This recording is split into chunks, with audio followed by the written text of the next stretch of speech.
Hello, I'm Bob Chaloner, the President and CEO of Southampton Hospital, and I'd like to welcome you to another edition of Focus on Southampton Hospital, your monthly program about the events, happenings, and programs at your community hospital. Today I'd like to welcome a very special member of our staff, Debra Jensen. Deb has been with us for 18 years in our physical therapy department, and I think many people would agree is one of the jewels of Southampton Hospital, one of the people that just does wonderful work with our patients and brings a lot of caring and commitment into the day-to-day treatment of people struggling with physical therapy issues. So thank you, Deb, for being here today. Thank you so much. It's a pleasure. And we have a special program today. We're going to be talking about a program that Deb and her co-workers in our Ed and Phyllis Davis Wellness Institute have organized called Healthy at Any Age, a program for seniors, and we'll talk about that in a little bit in a second. But first, Deb, tell us a little bit about yourself. How did you end up here at Southampton? And also, you're a physical therapy assistant. What does that mean? People never really know what all of those folks roaming around the hospital with lab coats and things on. What are we doing exactly? Describe your role and how you came here to Southampton. Okay. Well, I went back to school. I had other jobs earlier on in my life, but I went back to school when I was in my early 30s, and I was a single mom at the time. So I went to Suffolk Community College's Physical Therapist Assistant Program, and it was a 2-year associate's degree program. I really liked the idea of physical therapy because it's about using your own body to heal itself. So I really always kind of was drawn to that principle. And I went to Suffolk Community for the 2-year program, and one of my classmates was doing an affiliation here at the hospital, and they were looking for a full-time position, and she wasn't interested, so she told me. I applied, got the job, and I've been here ever since. And I love it. I love working with the patients. I love teaching them how they can utilize their own body through exercise, through lifestyle changes, things like that, to really help themselves heal from strokes or neurological conditions, balance disorders, then orthopedic type conditions, back problems. So there's a lot of different types of diseases and conditions that we treat in the physical therapy department. I'm primarily in the outpatient venue. Outpatient area, right. I know that you see a lot of people because I've run into some of your patients in the streets talking about how much they love working with you. So, oh, thanks. We have fun. Physical therapy can be a lot of work and can be painful at times too, but I've heard people say they actually enjoy coming to work on it with you. So that's, and the entire staff up there, it's absolutely wonderful. I like it because we work very closely with patients one-on-one for for a period of time, that you get to know your patients, and we joke around a lot and make it a little fun because it can be scary. They don't know what to expect sometimes. Yeah, exactly. Yeah. And with time, when they see some progress, it must be very gratifying for you. Definitely, definitely. So, and I know you've also augmented your training with a few other things, and we'll talk about that in a little bit. But first, I'd like to talk about this Healthy at Any Age program. And one of the things I know that as we age, exercise, movement, strength training, a lot of different things become very, very important, and yet often we tend to let it go as we get older. We're very vigorous and exercise a lot as young people, and I know myself included, I make up more and more excuses the longer I'm around for not exercising. So let's talk about that, and how did you and your coworkers really come up with this, this concept? Well, we knew the need for exercise, especially among the senior population. People approaching the senior population was very, very important and a necessary part of the aging process in order to prevent illnesses and deconditioning, and just for people to maintain their independence.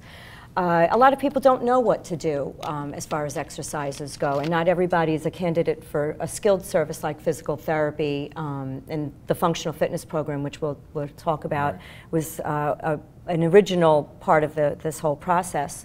But we looked at some of the demographics in this area, especially based on the 2010 census, and looking at that there's approximately 25% of the population in this area that are over the age of 60. Right. And between Hampton Bays... And that's continued to grow over the last few censuses, yeah, I think, right? Yeah, absolutely.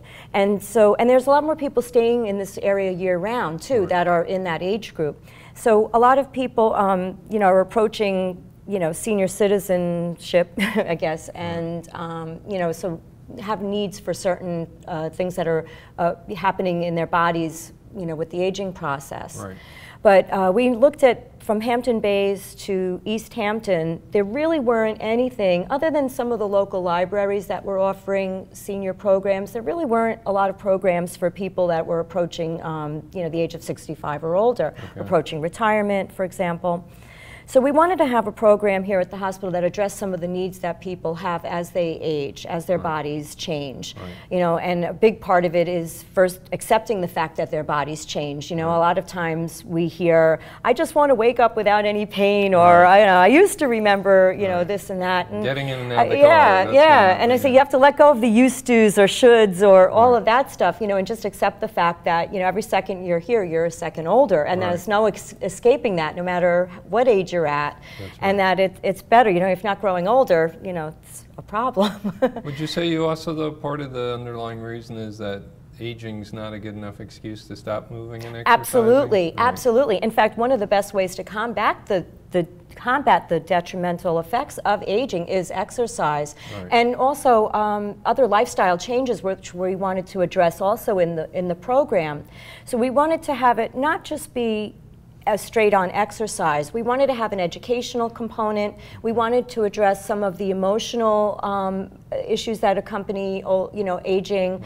We wanted to have an assessment process, an intake, screening process. All of these things really make our program, I think, a little bit more unique, so that before participants actually start the program, there's a screening process so that we can direct them into the programs or classes that would be more appropriate for them. For example, if somebody's coming in and has a lot of endurance issues and deconditioned, but they want to get stronger, you know, we have a 1 hour, you know, functionally fit class that's really vigorous. That might be a little bit too much for them. We have a shorter version, a 20-minute class, that might be much more appropriate for them. So that screening process allows us to direct them into an appropriate class, because number one is safety, of course. We want to make sure that people are, you know, in the right program for whatever their needs are. And we, you know, also wanted to include also the emotional component also. For some people, as they get older, are experiencing depression. They're experiencing a lot of stress and anxiety. So we wanted to have an outlet for those needs as well. So those classes are also included in the program. Does that screening involve working with someone's physician also potentially, or are there other underlying medical issues that maybe you would look at as well? Or? Yeah, we have it's called a PARQ, a Physical Activity Readiness Questionnaire. And they fill that out, and basically if they answer yes to 3 or more questions, that would be a little bit of a red flag that they might need a doctor's note. We do need, you know, medical clearance for some of the programs at the hospital, but if they answer 3 or more questions, what we really want them to do is set up an intake with myself, and I'll sit down and talk with them and find out their medical history, what they might be dealing with. They may need something more like physical therapy or occupational therapy. They may be a candidate for the cardiac rehab program before they even think about doing some of these other types of classes. So we would ask them to get a prescription from their doctor to go into the appropriate program, and then they could graduate into the Healthy at Any Age program. So it helps us to kind of, you know, see whether or not somebody would be at risk for any harm, and we want to avoid that, of course. I've heard some people say as they get older, and I have to admit even myself as I'm, you know, approaching, not quite up there yet, but approaching those ages, you start to think, well, I'm past the point of exercise, or it may hurt me, you know, that if I do the things, that if I go out and play basketball the way I did as a kid, that I'm gonna end up breaking something. Getting over that psychological hurdle, is that a challenge often? Yeah, a little bit. And what I think is really nice about our program, too, is that it's led by trained clinicians and people who have experience with dealing with those very issues. Right. And so we incorporate a way to, motivate the participant to, join these classes and move at their own pace. Right. But also what we look for is, any signs of discomfort, signs of, certain issues, medical issues that they might be dealing with. And actually, it's never too old to start exercising. There are many of studies. One of the things I found the most interesting when I went to school was that even at the age of 90, you have the same capacity to strengthen your body as you did when you were in your 20s. Really? Yeah, you're not going to, bulk up, but you definitely have the same capacity to strengthen the body. So it's never too old to start exercising. And the idea is to make it pleasurable. Right. We do a lot of laughing in the classes. I think that breaks the ice and it makes people feel more comfortable. Exercises the cheek muscles too, I guess. Absolutely, right? yeah, and it burns calories too. It's always a good thing. That's right. And I would guess also that it's the way you're doing it makes sure that people don't get hurt and don't get discouraged. That they will stay with it. Yeah. So.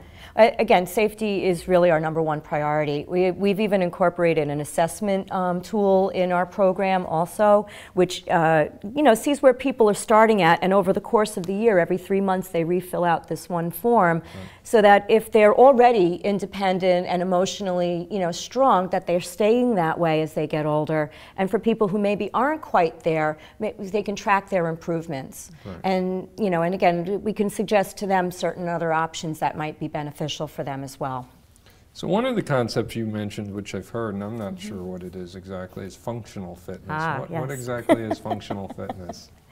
Well, that's a program. We started in the physical therapy department in the year 2000, actually. And at that time, there were a lot of changes in insurances, and people had set number of visits for their physical therapy. So when those visits ran out, they were kind of left on their own.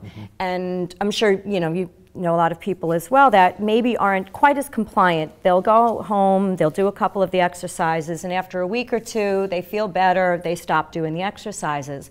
Unfortunately, you have to keep exercising. Right. You don't strengthen a muscle. It doesn't stay that way. You have to continue to work at it. So we were seeing a lot of repeat offenders, kind of, a lot of people coming back for the same condition.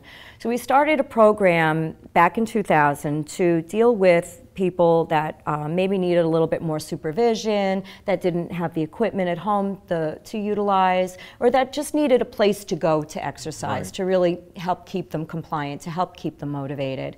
When we first started the program, I think there was 5 people in the program. It was 3 hours twice a week. Well, our census is over 30 to 40 people in the program. A 3-hour block, well, 3 hours that they could come at any time in that 3 hours. Okay. Now they weren't there actually for 3 hours. Yeah, no, like 45 minutes to an hour. But now we've expanded the program. We start early in the morning, we end later in the afternoon, and we've increased our census, to about 30 to 40 people. Some come once a week because they have other things that they're doing. But even coming once or twice a week, it keeps them motivated, it keeps them coming, it keeps them also supervised. So we make sure that they're doing the exercises correctly with the right form so that they're not injuring themselves. We're also helping them progress their exercises. And what was nice about it too was that even though there is a small fee for the functional fitness program, it's a lot less than if they had to pay out of pocket for physical therapy or occupational therapy. So it was something that was financially more doable for a lot of our patients as well, for people that are on a budget especially. Right. And so the goal is really get them to a level of and maintain it, not to backslide. Yeah. So, is there a little bit of peer pressure that goes on too for people when they come to a class? Oh, definitely. Yeah, we have competition too sometimes. Really? Oh, yeah. Oh, yeah. It's really funny actually. They compete with each other, and it's really fun. And there's a little bit of a social atmosphere too, which is nice because a lot of our members live alone, and so for them it's also a social outlet, and they're there for sometimes 2 hours. Of course, half the time is exercising these muscles, but it's really great, and it's wonderful to see the improvements that people have made, and that they just feel really good, and it's a wonderful feeling to know that you can contribute to that. We've had doctors now referring. It's not just people that graduate from therapy anymore. We have people that the doctors are referring them,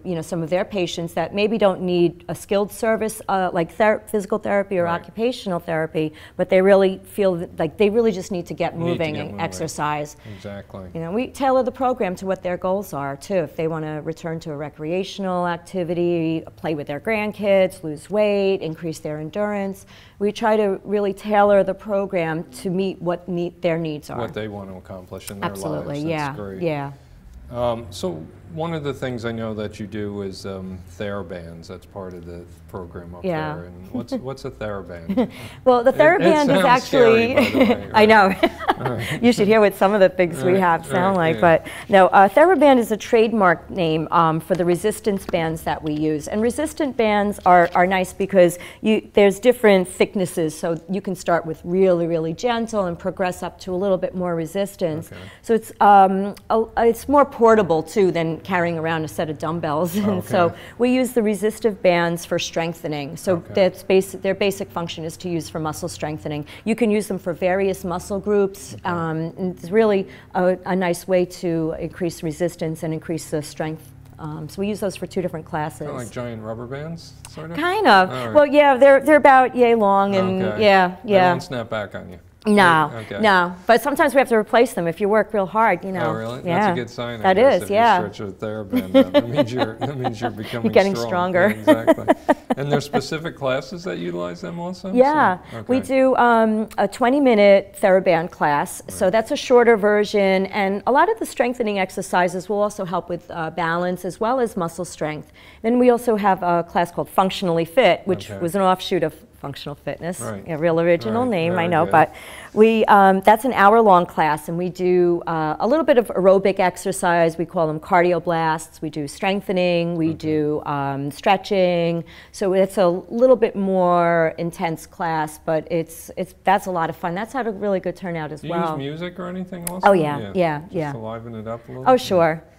I think sometimes part of the challenge is exercise. If you just do the same thing over and over again, it gets boring. I guess constantly introducing a little variety is probably helpful, right? Yeah. I have a few different plans that I use, so it's not the same exact thing. And that's the best way to strengthen the muscles too. You want to challenge them and introduce a variety of exercises so that your muscles never really know what to expect, so they always stay like ready to go. And that's a great way to strengthen. So I want to just get back to a little bit. I know that your training, as I said, you've augmented with a few other things, and one of those areas is yoga, that you have a very broad background in yoga. And just tell me about your training, and then how do you specifically use yoga in what you're doing up there? Okay. Well, I was a yoga practitioner, and the Breast Center and the Coalition for Women's Cancers were starting wellness programs for breast cancer survivors. And they wanted somebody that had a rehab background that practiced yoga to become an instructor for cancer survivors. So I went to, the name of the school that I went through was Integrative Yoga Therapy. And I did a 200-hour teacher training program with them back in 2003 and started teaching for breast cancer survivors, and I started teaching like a level 1 class for seniors as well. And I loved doing it so much, and the idea of using yoga as a therapeutic tool, that I went back to integrative yoga therapy and went through their 500-hour training and their 1,000-hour training as a yoga therapist. And then I liked it so much, I actually became one of their faculty members. So I teach for integrative yoga therapy in their yoga therapist program. And I teach systems of the body and how you can use yoga as a therapeutic tool for certain conditions. We've even utilized that here. We did a 6-week workshop for diabetes. The people that I trained with, Joseph and Lillian LePage, do a yoga therapy program at their place in Brazil for heart patients. And they have a whole 10-week healthy heart program that has had wonderful success. So it's utilizing tools of yoga as therapy. And I'm also on the faculty of another yoga school at their 200-hour level here on Long Island in West Babylon called Yoga Darshana Center. So I've gotten really into doing yoga as therapy, whether it's in a group class setting or an individual setting. And here at the hospital, before we talk about the class at the hospital, What is it about yoga that is so therapeutic? Well, I think it's a Some combination. of us know what yoga is, but some of us don't really know what it is. You know, it's funny because the first time I started to talk about yoga, people said, "Is that thing you could do where it looks like circus poses?" Head, right, yeah, exactly. I said, "Yeah, no, but you don't have to twist yourself into a pretzel to do yoga." That might be one kind of yoga, but there's so many different tools that can be used. Right. The basic premise and what makes yoga so therapeutic is we use body awareness, really getting people to understand how their body feels when they move, how their body works, what sensations do they experience. So tapping into that is one of the things that we do. We utilize a lot of breathing techniques, which it works with your nervous system, especially your parasympathetic nervous system, with the fight or flight response and the sympathetic. So there's the bridge between your body and your mind is using the breath work. So we try to take a look at the body as a whole. It's not just the physical, there's an emotional and spiritual aspect as well. And when those three are connected, you know, or on the same page, that's when your body really optimally, you know, operates. You know, it's at its homeostasis or balanced place. And connecting body, mind, and spirit is really the premise of yoga, using body awareness, using breathing techniques, using movement, using relaxation and meditation tools. Those are the ways to connect, you know, body, mind, and spirit. I have heard it said that if you're stressed, I mean, if you're operating in stress, it's you can hurt yourself exercising too. I mean, it hurts your body generally. Stress hurts your body. Yeah. So I guess it's also reducing sort of stress levels that people may come in with. Yeah, absolutely. And yoga, we have multiple tools for stress, but yoga is one of them. And one of the reasons why is, you know, and especially in our society these days, we're so distracted with technology, with multitasking. We're so used to doing a bunch of things at once. We're always plugged in, it seems. You know, our bodies are always in the present moment. It's our minds that are usually thinking about something that's already happened, and we're ruminating about the past, or we're worrying about the future. And, you know, those are the times that we're most likely to, you know, trip over that rug, you know, or bang into the wall, or fall down the stairs, you know, and things like that. So really being present is something that's big and really important. And yoga uses meditation, mindfulness as one of its tools. And that's why it can be so therapeutic. Interesting. So tell me a little bit about how you're using some of the classes you're actually using yoga in at Southampton in the Healthy at Any Age program. Okay. Well, we have one of our most popular classes is chair yoga. And usually when people hear chair yoga, they have no idea what chair yoga is. So what I love about it is standing upside down in the chair. Yeah, right. It's, you know, putting your head on the chair and lifting your feet up. Yeah, it's awesome. But no, really, what it is, it's really modifying your typical level 1 yoga class and adapting the poses that you can do seated in a chair or in standing, using the chair for support. So I have a lot of the students in the class that just have difficulty getting up and down off the floor, but they're in pretty good health. And so we have a class that's fairly intermediate between a very gentle chair yoga class where maybe you're just doing, you know, some hand movements, some, you know, gentle stretches, postural alignment. So are you sitting up straight? And so, you know, it takes it a little bit above that, and we modify some normal standing poses into ones that you can do sitting. We use, you know, body awareness, breath work, meditation. We do standing poses, balancing poses. So it's a decent workout too, but it's nice because a multitude of populations can do these poses. I have people that have had neurological issues. I have people that just have maybe knee or hip issues, people with back issues, people who are, you know, my oldest person was in their 90s. So we've had a wide range of ages and conditions in this one class, and it's wonderful because you can modify all the poses that anyone can do it.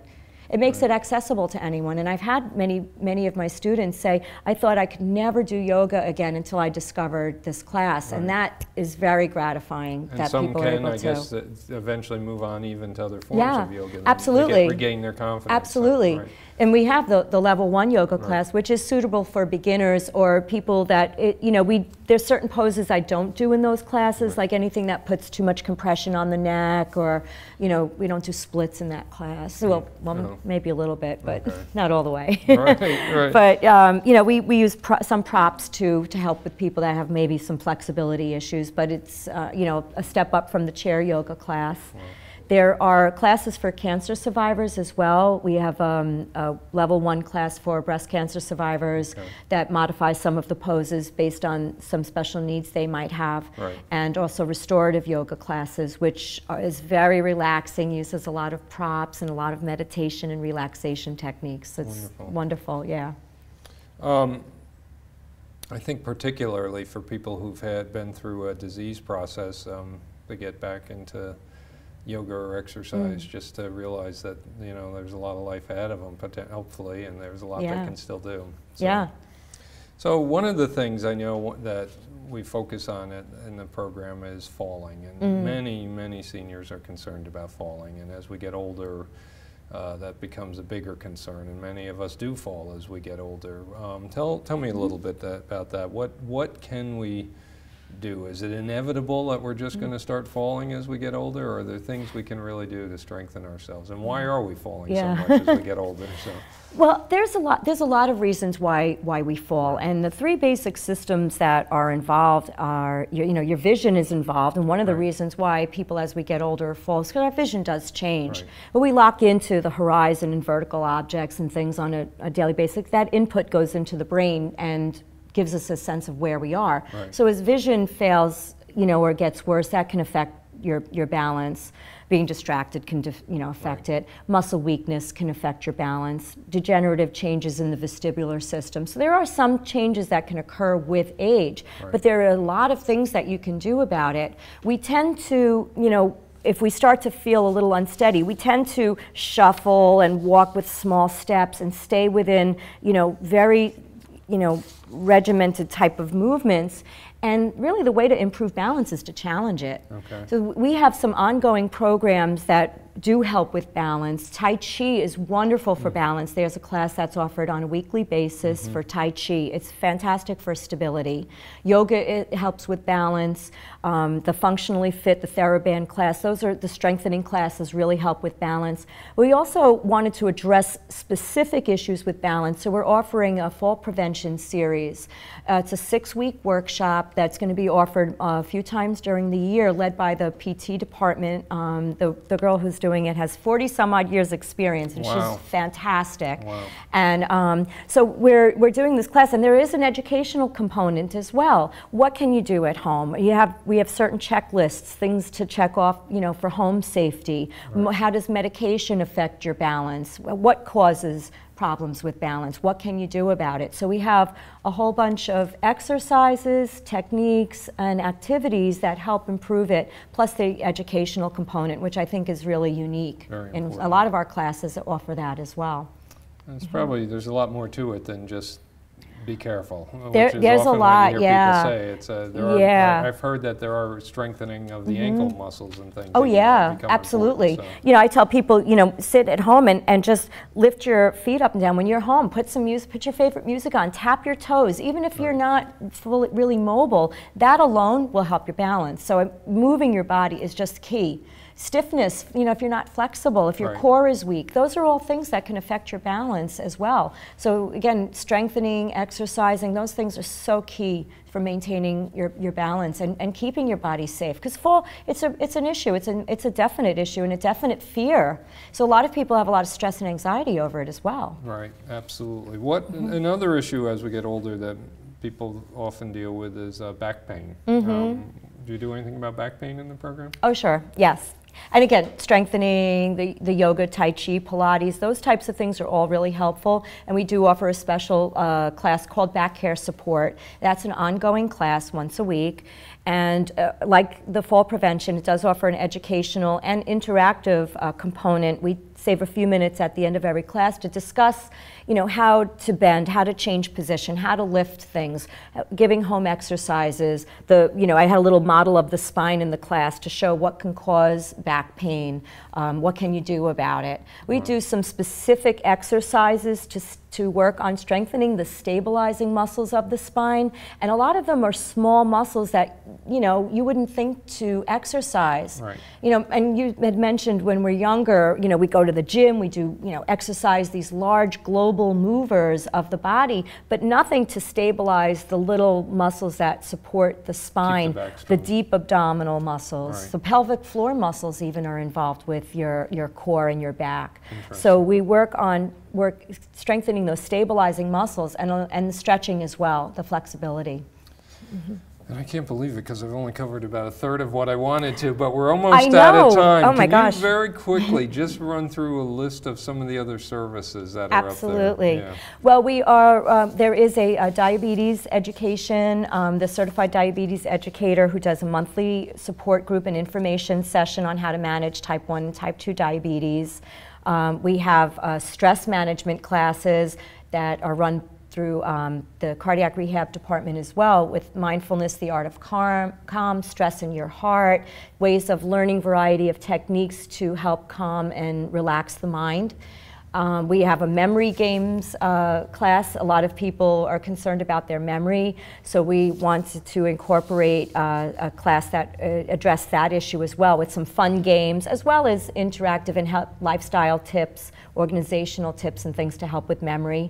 Massage is another really popular program. It can help a variety of things. We have special rates for seniors as well. I think $50 for a half-hour massage, $75 for an hour, which is a fantastic bargain. Right. And there's a lot of studies being done on geriatric population and the benefits of massage for arthritis, for flexibility issues, for circulation, lymphatic drainage, detoxification, and stress, among many other things. There's a you know, long list of ailments that it can, you know, help with. And I know finally that we're doing a little work on nutrition and diabetes counseling also for folks as they get older. Yeah, and there's individual counseling available for diabetes, especially most of those are covered by insurance. And they just have to contact the Wellness Institute to set up an individual appointment with our clinicians for those two areas. And the best part I'm saving for last is the cost for all these programs?